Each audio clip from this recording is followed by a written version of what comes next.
مقدس دانیل کی کتاب 7واں باب 9ویں آیت سے 10ویں آیت تک، پھر 13ویں آیت سے 14ویں آیت تک۔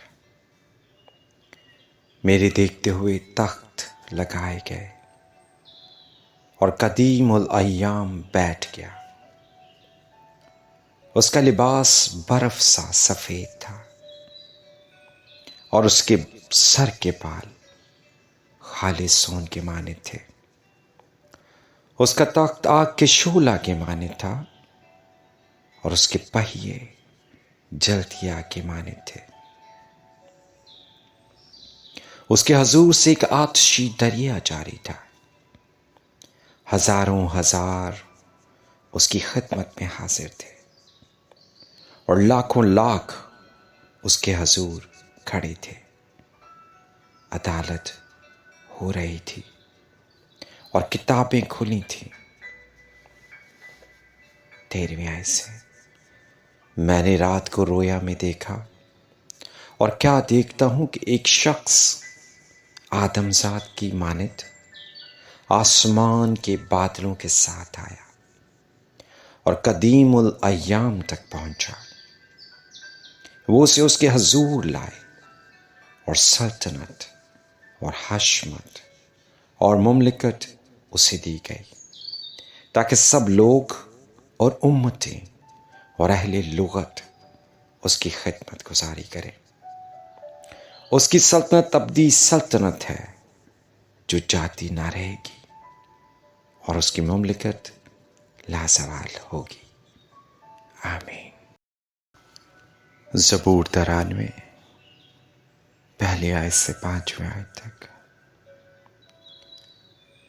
خداوند سلطنت کرتا ہے، وہ شوکت سے ملبس ہے۔ خداوند قدرت سے ملبس ہے، وہ اس سے کمر بستہ ہے۔ اس لیے جہان قائم ہے اور اس سے جنبش نہیں۔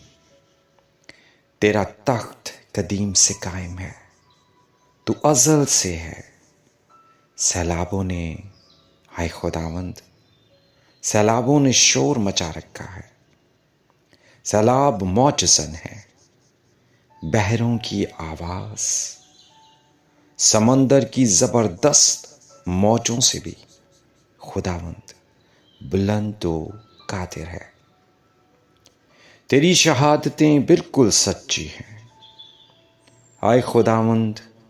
عبدالآباد کے لیے قدوسیت تیرے گھر کو زیبا ہے۔ آمین۔ مقدس یوحنا کی انجیل 18واں باب 33ویں آیت سے 37ویں آیت تک۔ پس پیلاطس قلعہ میں پھر داخل ہوا اور یسوع کو بلا کر اس سے کہا، کیا تو یہودیوں کا بادشاہ ہے؟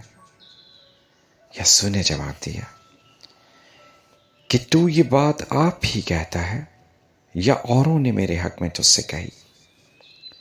پیلاطس نے جواب دیا، کیا میں یہودی ہوں؟ تیری ہی قوم اور سردار کاہنوں نے تجھ کو میرے حوالہ کیا، تو نے کیا کیا ہے؟ یسوع نے جواب دیا کہ میری بادشاہی اس دنیا کی نہیں۔ اگر میری بادشاہی دنیا کی ہوتی تو میرے خادم لڑتے تاکہ میں یہودیوں کے حوالہ نہ کیا جاتا، مگر اب میری بادشاہی یہاں کی نہیں۔ پیلاطس نے اس سے کہا، پس کیا تو بادشاہ ہے؟ یسوع نے جواب دیا، تو خود کہتا ہے کہ میں بادشاہ ہوں۔